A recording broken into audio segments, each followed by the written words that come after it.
Sa unang tingin ay akala mo ordinaryong laro ang robot lamang ito na gawa ng 4 na Bulakenyong high school students at tinawag nilang Pinoy.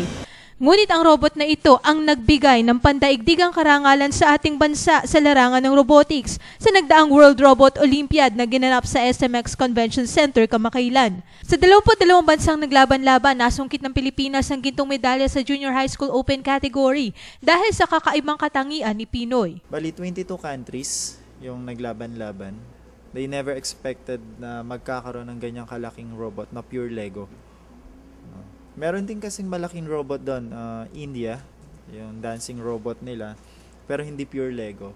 Merong frame sa loob, tapos dinamitan. Ang robot na si Pinoy ay nakakapagsalita ng Kastila, Koreano, Ingles at Pilipino at tumutugtog din ng instrumento. Masaya naman ang 4 na estudyante dahil minsan pang napatunayan ng Pilipinas na kaya nating makipagsabayan sa ibang bansa pagdating sa robotics dahil sa angking galing at determinasyon.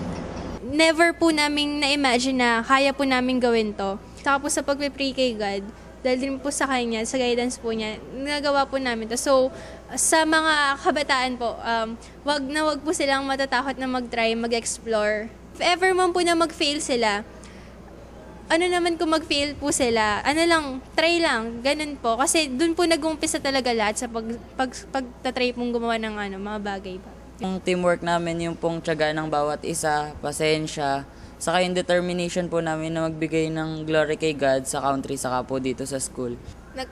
Na-engganyo din po sila dun sa robotics, parang ganun po. Yung dahil po sa pinakita din po namin. Kasi po sa part po ng paggawa, hindi po pwedeng puro success po yung natin. Kailangan po magdaan ka muna sa mga failures para rin po ihanda ka dun sa mga dadating pang pagsubok sa buhay niyo po.